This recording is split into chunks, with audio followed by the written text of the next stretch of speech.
আপোনালোকক কেইটামান কথা ক'ব ওলাইছোঁ সেইটো হ'ল কৰোনা ভাইৰাছ। কৰোনানো কি হয়, কৰোনাৰ ক্ষেত্ৰত ল'বলগীয়া সাৱধানতাবোৰ কি সাৱধানতা আমি অৱলম্বন কৰিব লাগিব কৰোনাৰ পৰা বাচিবলৈ হ'লে। কৰোনাৰ ক্ষেত্ৰত ল'বলগীয়া সাৱধানতাবোৰৰ ভিতৰত বাহিৰলৈ আমি যিমান পাৰোঁ সিমান নোলোৱাই ভাল। যিখিনি লাগতিয়াল বস্তু বা খাদ্য সামগ্ৰী হওক পাৰিলেই সেইখিনি আগতীয়াকৈ মজুত ৰখাই ভাল। কাৰণ চাওক, এতিয়া আমাৰ ইণ্ডিয়াত এইটো ছেকেণ্ড ষ্টেজত আছে, যে ভগৱানে নকৰক এইটো থাৰ্ড ষ্টেজত নাহক। তো চাওক, যদিহে বাহিৰত আহিছোঁ বা কিবা পৰিস্থিতিত বাহিৰত ওলাবলগীয়া হৈছে, তেতিয়াহ'লে আমি আহোঁতে মাস্ক পৰিধান কৰি যেন বাহিৰলৈ আহোঁ। আৰু বাহিৰৰ পৰা যেতিয়া আমি ঘৰলৈ যাওঁ, ঘৰলৈ যোৱাৰ পিছত যে কাপোৰযোৰ ভালকৈ ডেটল পানীৰে ধুই লওঁ, বা আৰু হাত মুখখিনিও ভালকৈ ধুই লওঁ।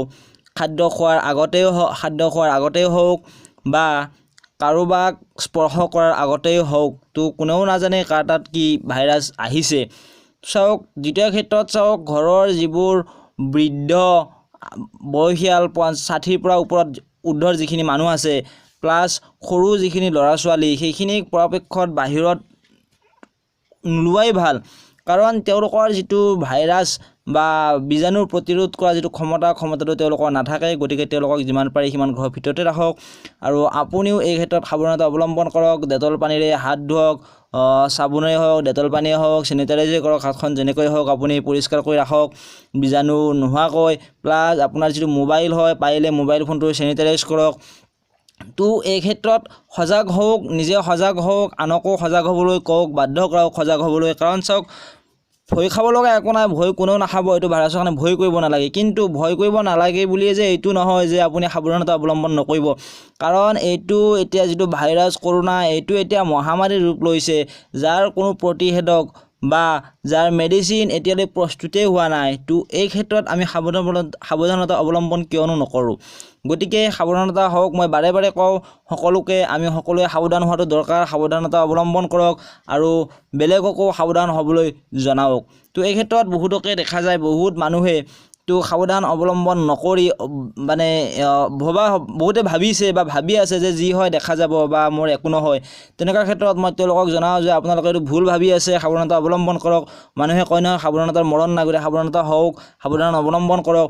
তো এই ক্ষেত্ৰত আপুনি নিজেও সাৱধান হওক। আপোনাৰ সাৱধান হয় যদি সাৱধানতা অৱলম্বন নকৰে, নিজৰ লগতে আপোনাৰ আত্মীয় স্বজন, লগতে আন 10জনৰ ওচৰতো আপোনাৰ লগত বহুত বিপদজনক কিছু পৰিস্থিতিৰ সৃষ্টি হ'ব পাৰে। গতিকে সাৱধানতা অৱলম্বন কৰক। বাৰ কওঁ যে সাৱধানতা অৱলম্বন কৰক। এই ক্ষেত্ৰত সাৱধানতাৰ গতি নাই, মানে সাৱধান নোহোৱাকৈ নহ'ব। তো এই ক্ষেত্ৰত আৰু এটা কথা ক'বলগীয়া কথা আছে, যে যিটো হ'ল আপোনাৰ অপপ্ৰচাৰ। ফেচবুক, ছ'চিয়েল মিডিয়াৰ যিটো ছাইট, ছ'চিয়েল মিডিয়াৰ ছাইটত অপপ্ৰচাৰ কোনো নকৰে। অপপ্ৰচাৰ ভাল নহয়। সত্যতা নজনাকৈ যেন প'ষ্টবোৰ বা তথ্যবোৰ যেন আপুনি শ্বেয়াৰ নকৰোঁ। 2 নম্বৰত মানে এই ক্ষেত্ৰত আৰু এটা কথা ক'ব লগা আছে, সেইটো হ'ল যে আমি যিটো দেখা পাইছোঁ, গভমেণ্টে এতিয়া বন্ধ দিছে, স্কুল, কলেজ, পাৰ্লাৰ গোটেইবোৰ বন্ধ দিছে। যিখিনি বন্ধ হ'লেও মানে চলি যায়। তো এই ক্ষেত্ৰত বন্ধ দিয়া উদ্দেশ্য এইটো নহয় যে এই ক্ষেত্ৰত বহুতে আপোনালোকেও দেখা পাইছে বা মই নিজেও দেখা পাইছোঁ যে বহুত মানুহ এই ক্ষেত্ৰত বন্ধ পাইছে, ঘূৰিবলৈ গৈছে, আত্মীয়স্বজনৰ ওচৰলৈ গৈছে, বন্ধ পাইছে। বন্ধ সকলোকে লাগে। বন্ধ পোৱাৰ পিছত হয় বহুত কাম থাকে, বন্ধৰ সময়ত কৰিবলৈ মন যায়। কিন্তু এই ক্ষেত্ৰত চাওক, আপোনালোকে সাৱধানতা অৱলম্বন কৰক। বন্ধ ঘূৰিবলৈ ফুৰিবলৈ দিয়া নাই। বন্ধ এইটো কাৰণে দিয়া হৈছে যেন আপোনালোকে সকলোৱে সাৱধানতা অৱলম্বন থাকিব পাৰে, প্লাছ ঘৰৰ ভিতৰত থাকিব পাৰে। তো এই ক্ষেত্ৰত বন্ধত জেগাত থাকিব পাৰে। এই ক্ষেত্ৰত যেন ইজনৰ পৰা সিজনলৈ ভাইৰাছ বা যিটো কৰোনা ভাইৰাছ হয়, বীজাণুটো যেন সংক্ৰমিত নহওক বা ইজনৰ পৰা সিজনলৈ নাযাওক, এই ক্ষেত্ৰত বন্ধটো দিয়া হৈছে। তো এই ক্ষেত্ৰত আমি সকলোৱে সজাগ হোৱাটো দৰকাৰ। সজাগ হ'ম নিশ্চয়।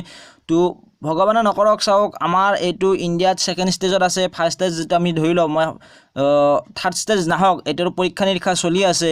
তো গভমেণ্টটো এই ক্ষেত্ৰত বহুত আগবাঢ়িছে বা বহুত যিখিনি কৰিব পৰা প্ৰচেষ্টা বহুতে হাতত লৈছে গভমেণ্টৰ ফালৰ পৰা।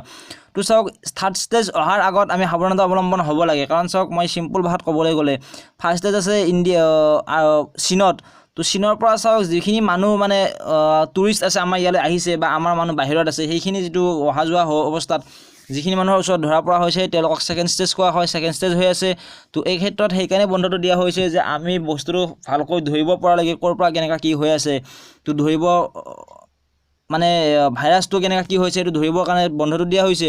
তো বন্ধটো হ'লে চাওক যে আমাৰ নৰ্মেল যিখিনি মানুহ এইখিনি মানুহ ঘৰৰ ভিতৰত থাকিলে যিখিনি মানুহৰ ওচৰত চাওক কাৰোবাৰ যদি ভাইৰাছটো হৈছে মানে আমাৰ নৰ্মেল মানুহ সেইখিনি মানুহ নহয়, নৰ্মেল আমি যিখিনি মানুহ আছোঁ যিখিনিয়ে নেকি অলৰেডি বাহিৰত যোৱা নাই বা গৈছে যদিও এইকেইদিনৰ ভিতৰত ৰিচেণ্টলি এইকেইদিনৰ ভিতৰত বাহিৰত যোৱা নাই, প্লাছ তেনেকুৱা কৰোণা ভাইৰাছে পোৱা মানুহৰ ওচৰত যোৱা নাই, তেতিয়াহ'লে তাৰ মাজৰে যদি আমাৰ মাজত নোযোৱাকৈ যদি আমাৰ মাজত কাৰোবাৰ তাত ভাইৰাছটো হৈছে তেতিয়াহ'লে আমি নিশ্চিত বা সকলোৱে নিশ্চিত হ'ব যে এইটো থাৰ্ড ষ্টেজ 3 নম্বৰ ষ্টেজ পাইছে। আৰু 3 নম্বৰ ষ্টেজলৈকে ভগৱানে নকৰক, কামনা কৰক সকলোৱে যে 3 নম্বৰ ষ্টেজলৈকে নাযাওক।